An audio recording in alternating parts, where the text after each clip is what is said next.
saat lahan makam umum dikomersilkan. Rekaman suara bilang, ya berapa nilainya? Ya bisa buat cicil rumah BTN 3 bulan. Ratusan makam fiktif ditemukan. Tapi mereka bilang nggak bayarnya sampai berapa, walaupun mereka mungkin lupa siapa yang ngurus. Dia sih bilang sekitar 2 juta atau 2,5 gitu. Lalu apa solusinya?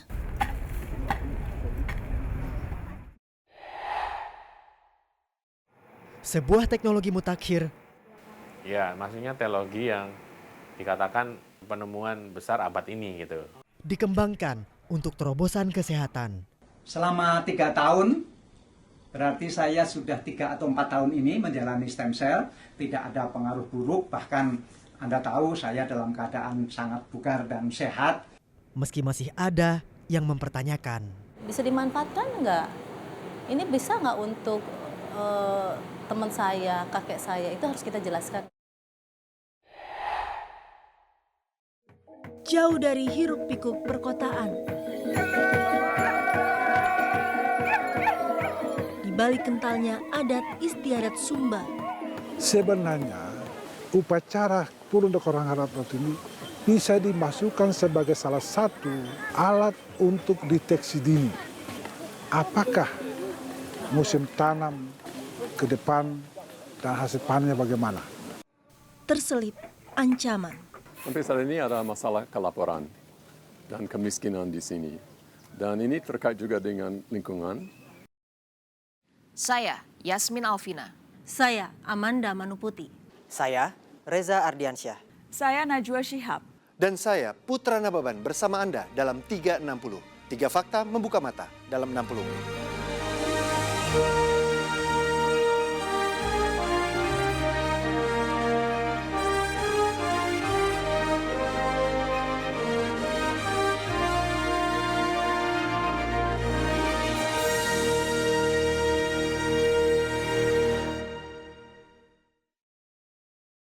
Jangan meninggal di Jakarta. Sindiran sinis ini mendadak ramai setelah fenomena makam fiktif menyeruak di ibu kota. Kesulitan masyarakat mendapatkan lahan makam di Jakarta terjawab setelah Dinas Pertamanan membongkar adanya mafia makam di Jakarta. Petak lahan makam dikomersilkan. Gundukan dan nisan palsu pun dibuat untuk mengesankan makam seolah bertuan. Amanda Manuputi mencari tahu seperti apa cara kerja mafia makam dan mengapa bisnis makam ini menggurita. Kita ikuti penelusuran Amanda Manuputi.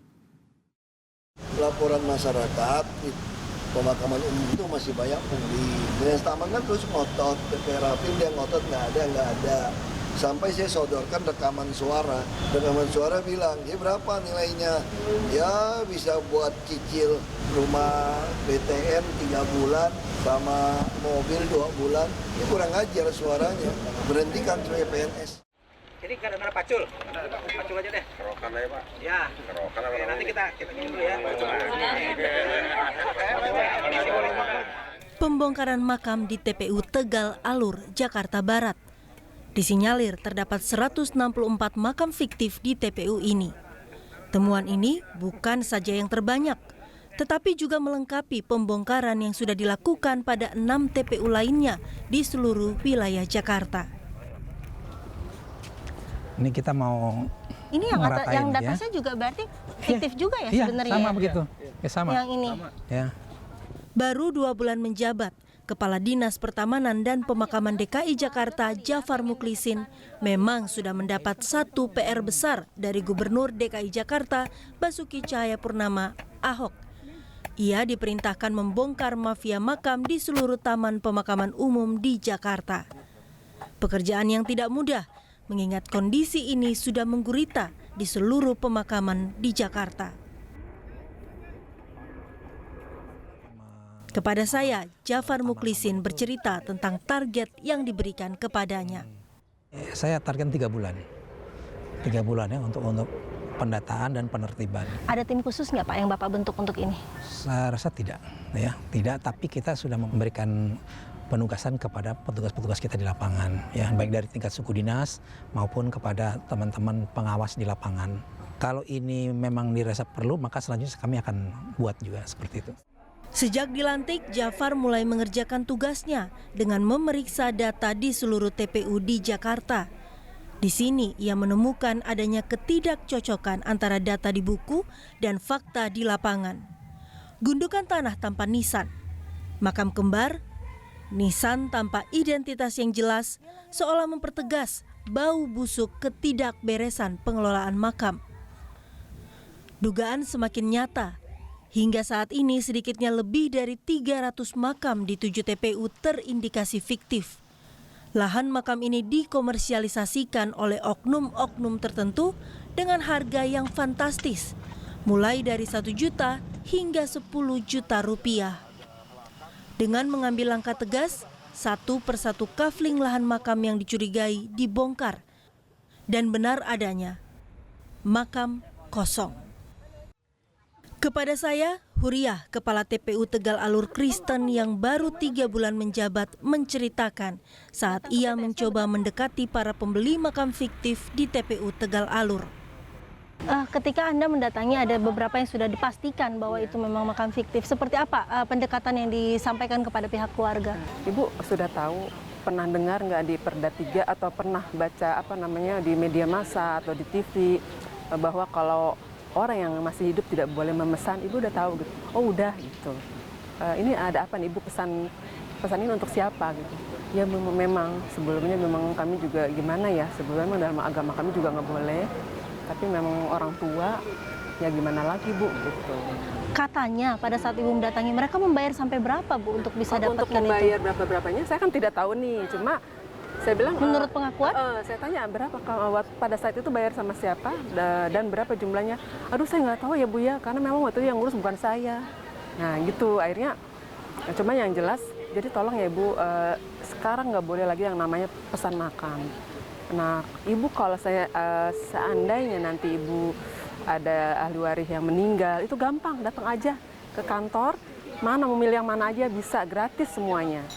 Cuma bayar 100.000 itu meretribusi di Bank DKI PTSP setempat, itu aja. Tapi mereka bilang nggak bayarnya sampai berapa, walaupun mereka mungkin lupa siapa yang ngurus? Jadi yang ngurus mungkin bukan dia, kebetulan orangnya lagi sakit. Cuman sekitar, dia sih bilang sekitar 2 juta atau 2,5 gitu. Jauh di atas harga resmi ya Bu? Kayak gitu. Arianto Suntama, pengawas TPU Menteng Pulo, mengatakan alasan mereka rata-rata sama, lupa. Cerita nggak Pak, waktu itu mereka belinya ke siapa, bayarnya sampai berapa? Mereka pun kadang-kadang kalau saya tanya juga lupa-lupa ingat gitu, karena memang udah lama juga. Tapi cerita nggak mereka bayar sampai berapa pada saat itu untuk bisa mendapatkan lahan ini? Ya sekitar kurang lebih ya 2 lah, kurang lebih 2. 2 juta untuk satu lahan.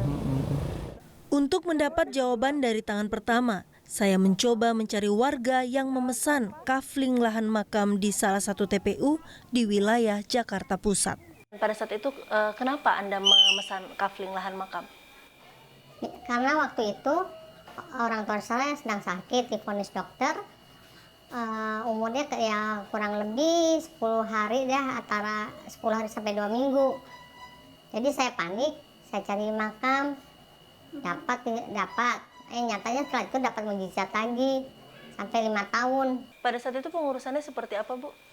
Ya saya ke sana, ya langsung ke kantor, langsung dikasih tahu sama orang lapangan ya. Tapi Ibu lupa namanya siapa? Namanya lupa. Bayar berapa Bu? Bayar berapa? Nggak sampai 1 juta ya kalau gitu. Di tandanya ditulis apa Bu pada saat pemesanan itu untuk menandain lahannya? Itu ya, bayi ya. Sebelumnya sih enggak ya, karena kurang lebih kan dokter memvonis kurang lebih 2 minggu lah. Jadi nyatanya nggak jadi kan, terus ditandain bayi gitu loh. Ibu kesulitan nggak Bu waktu mengembalikan, ditanya-tanya yang enggak Bu? Enggak banyak tanya. Saya mau mengembalikan ini karena saya tidak jadi pakai. Ya udah gitu aja. Oh iya Bu, nanti difoto kan ke tempatnya. Terus dia ya udah serah terima begitu aja. Uangnya kembali Bu? Uangnya enggak. Permainan tidak melulu melalui pemesanan makam. Warga yang kami temui saat mendatangi makam Menteng Pulo bercerita, mereka memang tidak pernah memesan lahan makam. Tetapi sebelum aturan ditegakkan, seluruh urusan administrasi diselesaikan di lapangan dengan biaya lebih dari 1 juta rupiah. Kalau dulu Bapak ketika melakukan pengurusan, jadi Bapak tinggal datang ke makam, Iya. lalu Kita di situ kita minta di mana tempatnya, terus dari pihak petugas itu memberi kita di mana tempatnya, baru kita nego harga berapa rupiah. Nah di situ ada relatif Mbak, kita juga ada yang kita sampai ngeluh, ini Mbak Mas yang meninggal susah. Kadang-kadang kita sudah, ini saya punya uang sekian atau gitu. Nah nanti dari pihak itu tambah dong gitu. Atau bahasanya nanti tukang gali uang rokok lagi. Itu kadang-kadang minta embelan lagi Mbak. jadi biasanya dulu bisa sampai dari berapa ke berapa kisarannya? Pernah saya terakhir sampai 1.200.000 Mbak. Kalau dihitung-hitung itu Mbak, sampai 1.200.000. Siapa oknum yang bermain di dalam kasus makam fiktif memang tidak disampaikan secara gamblang. Tetapi secara tidak langsung, Jafar menegaskan sanksi telah diberikan.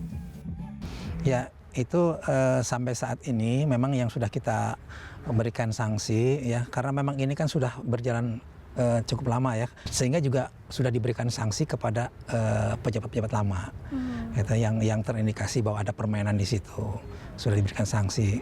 Nah, kemudian di periode kita ini kan memang dari sejak bulan Mei itu sudah ada penggantian seluruh pengawas makam. Itu dari 76 makam kemudian ada 48 itu pengawas makam.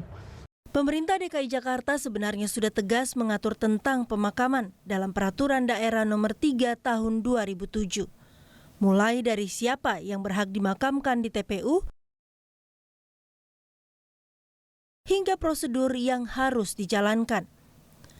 Dalam pasal 37 juga ditegaskan, petak tanah makam hanya diperuntukkan bagi jenazah atau kerangka dan tidak diperbolehkan untuk pesanan persediaan bagi orang yang belum meninggal dunia.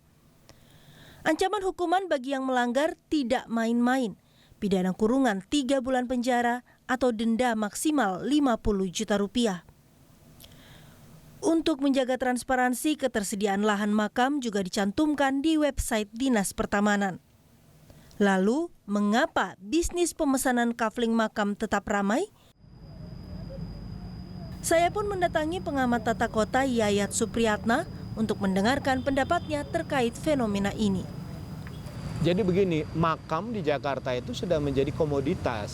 Kenapa menjadi komoditas? Karena tahun 2007 itu pernah ada kondisi Jakarta krisis lahan pemakaman. Jadi di sini kita betul-betul kesulitan untuk mendapatkan lahan pemakaman baru karena belum ada upaya untuk penambahan. Nah, di tengah krisis lahan pemakaman itu tentu orang berpikir di mana memakamkan anggota keluarganya kalau mereka meninggal. Kadang-kadang ada wasiat. Wasiat minta dimakamkan karena sebagian leluhurnya atau keluarga meninggal dan dimakamkan di suatu pemakaman tertentu lah yang sudah menjadi warisan keluarga misalnya. Yang kedua, ketika orang meninggal pun mereka ingin makamnya tidak ingin jauh dari tempat tinggal. Pendataan di lahan pemakaman di Jakarta ini sangat buruk. Harus diakui bahwa di tengah krisis lahan pemakaman, maka tanah itu menjadi barang ekonomi. Di situ juga ada kekosongan dalam pengelolaan. Keberadaan negara tidak begitu dirasakan. Faktor kultural dan kekhawatiran tidak mendapatkan lahan makam menjadi salah satu penyebab maraknya pemesanan lahan. Tetapi apakah memang benar Jakarta darurat lahan makam? Sebenarnya bukan permasalahan itu ya, tetapi permasalahan rasa ketakutan masyarakat ya. Dengan tadi ada provokasi dari calo-calo ya, terkait masalah ketersediaan. Oh sudah penuh, tapi ketika disampaikan boleh kalau mau bayar, misalnya ada usahakan. Nah, dari provokasi ini sebenarnya tidak perlu khawatir ya. Di sini saja masih ketersediaan lahan cukup luas masih di sini. Masih ketersediaan lahan itu sekitar 58 hektar. Jadi sebenarnya penambahan areal makam bukan prioritas di sini? Tetap dilakukan penambahan areal. Setiap tahun kita melakukan pembebasan lahan. Nah, kalau ini tidak seimbang dengan pengembangan lahan tadi, nanti akan kekhawatiran suatu saat akan penuh Ya, nah, untuk itu termasuk adalah antisipasi selain pengembangan itu juga ada istilah makam tumpang. Seperti itu, ini antara lain adalah termasuk untuk Suami istri biasanya ya Pak? Ya, suami istri atau misalnya dengan keluarga ya, artinya keluarga. Target 3 bulan untuk penertiban makam fiktif memang masih berjalan. Tetapi ditemukannya lebih dari 300 makam fiktif merupakan langkah awal untuk pemenuhan kebutuhan masyarakat di Jakarta. Kebutuhan akan lahan makam yang layak dengan harga yang realistis untuk semua tingkatan masyarakat. Percayakah Anda akan sel penyembuh stem cell? 360 segera kembali.